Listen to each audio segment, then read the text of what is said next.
文艺复兴，巨人的时代。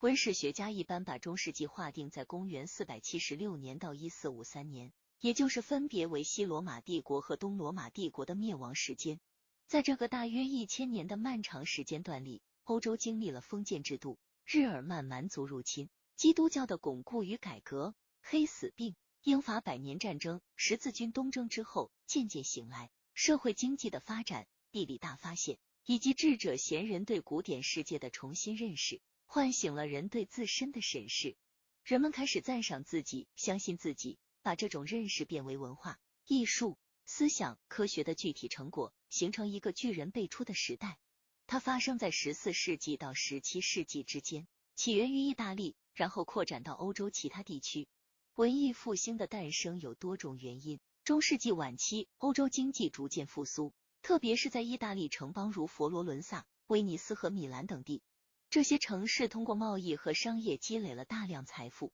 能够资助艺术家和学者，从而促进了文化和艺术的发展。意大利城邦之间的竞争和较为宽松的政治环境，也为文艺复兴提供了条件。许多城邦统治者热衷于通过赞助艺术和文化来展示自己的权力和地位，这为艺术家和学者提供了支持和保护。约翰内斯·古腾堡在15世纪中期发明的印刷术，极大地促进了知识的传播。书籍和文献的复制变得更加容易和便宜，使得更多的人能够接触到古典知识和新思想。这些变革促使人们重新思考传统的宗教和社会观念，推动了思想的解放和多样化。文艺复兴时期，人们强调人的价值和潜力，推崇人性和理性。人文主义者研究古典文学、哲学，提倡教育和道德自我完善。他们相信通过教育和学习，个人能够实现自身潜能，并为社会做出贡献。文艺复兴时期的艺术家从自然中汲取灵感，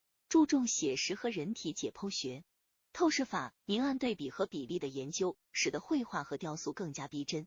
著名的艺术家如达芬奇、米开朗基罗和拉斐尔在这一时期创作了大量不朽的作品。科学方法在文艺复兴时期得到了广泛的应用，哥白尼的日心说、伽利略的天文观测、牛顿的物理定律等奠定了现代科学的基础。科学家们通过观察、实验和理性思考，逐步摆脱了对权威和传统教义的依赖。文艺复兴时期的文学作品大量涌现，作家们关注人性、社会问题和个人的内心世界。莎士比亚、但丁、博嘎丘等人的作品至今仍然是世界文学的瑰宝。文艺复兴的思想自由促使了一些人开始质疑天主教会的权威，最终导致了宗教改革运动。马丁·路德的95条论纲标志着宗教改革的开始。这场运动改变了欧洲的宗教格局，导致了新教的兴起。文艺复兴不仅对欧洲文化产生了深远的影响，也为现代文明奠定了基础。